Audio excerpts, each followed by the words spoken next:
નમસ્કાર, તમે જોઈ રહ્યા છો દમદાર ન્યૂઝ. સમાચાર મળી રહ્યા છે સુરત.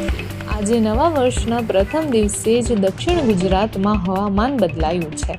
વહેલી સવારથી સમગ્ર વિસ્તારમાં ધુમ્મસ છવાયું હતું અને બાદમાં અચાનક ઝીણા ઝીણા વરસાદની શરૂઆત થઈ. સુરતના હજીરા વિસ્તાર તેમજ નવસારી જિલ્લાના જલાલપુર પંથકમાં આવેલા મરોલી અને વેસમા વિસ્તારમાં કમોસમી માવઠું વરસ્યું છે. આ વરસાદના કારણે શિયાળાની ઠંડીમાં વધારો થયો છે અને વાતાવરણમાં ઠંડક પ્રસરી છે. ખેડૂતો માટે આ વરસાદ ચિંતાજનક બન્યો છે, કારણ કે આ સમય દરમિયાન ઉભેલા રવિ પાકને નુકસાન થવાની શક્યતા છે.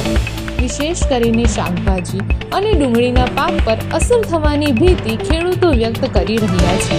હાલ સુધી ભારે વરસાદ નોંધાયો નથી, પરંતુ વહેલી સવારનો છૂટો છવાયું માવઠું પણ પાક માટે નુકસાનકારક સાબિત થઈ શકે છે.